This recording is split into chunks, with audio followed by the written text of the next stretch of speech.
So conservatives tonight say it's time for the left-leaning ABA to get out of this business of rating judicial nominees. ABA officials call their assessments fair and neutral. So let's turn to the former national spokesperson for Hillary Clinton's presidential campaign, Josh Schwerin, and Fox News contributor Guy Benson. Welcome to you both. Thanks for having us. Hey, Shannon. Okay, so you heard Garrett's report. I want to read something from Paul Gordon, the senior legislative counsel for the People for the American Way. He says this about the nominee. Lawrence Van Dyke is not the victim here. The victims are the millions of LGBTQ plus people who have shed tears over injustices we've endured.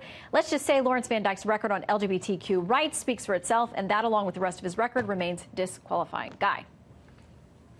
Well, look, I think you have a few issues here if you are the Trump administration or this nominee. The fact that the person who did the review had donated to his past political opponent, I think, is clearly a conflict of interest. That shouldn't be allowed to happen.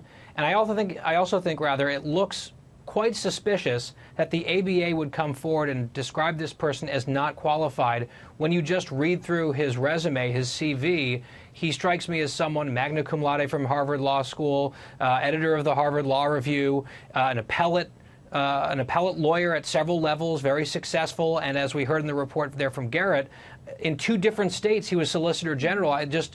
On its surface, very obviously he's eminently qualified, and if there are legitimate questions about whether he could treat everyone fairly under the law, we should get specifics, not vague concerns. Well, Josh, I mean, one of the things that his critics have pointed out is that he signed onto a brief in favor of the Defense of Marriage Act when it was still the law of the land, and states laws that were backing traditional marriage. But you got to remember, of course, DOMA, not that long ago. I mean, President Clinton signed it into law. It's something that Harry Reid, Joe Biden, when he was a Senator, Patrick Leahy, I mean, a number of Democrats, they voted for this. But now folks are pointing to his defense of that, saying that means he's disqualified. He can't treat people fairly. Though he said today, I know what the Supreme Court has ruled on these, and I will respect the precedent.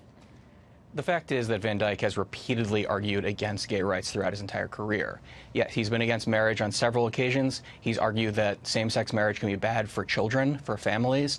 He's even worked with an extremist group that defended laws that would force trans people to be castrated. Not castrated, but prevent them from ever having kids. And the fact is, he is extreme. He has never backed off these positions. And we're looking at his record. We're not just looking at the interviews of people who have worked with him. Those are very important, but read his writings. The people who did this research read what he's said, what he's edited, what he's written, and that's the record that he has to defend. So, you know what, spare me the crocodile tears. Okay, really quickly, I want to get you both to weigh in on these statements by former President Obama saying you have to get over being so super politically woke and all these purity tests. You're not going to advance anything by doing things that way and demanding certain allegiances from everybody out there. If they're not on the same page with you, even if they're progressive or left, you know, you cancel them. Quick comment from you, Guy, and then Josh. I applaud President Obama. I'm glad that he said it. He's right. I won't ding him for some of the stuff he himself has said in the past. On this, I think he's saying something important, and the fact that it's coming from him really matters. Josh? This is what he's been saying his entire career. It's why he's approval rating over 90% among Democrats. He's always tried to bring people together, and he was making a point to kids who he wants to get engaged in civic service that to make progress, it doesn't happen overnight. You have to work with people, and no one's perfect. So that's the message that he brought to the presidency and what he's bringing today.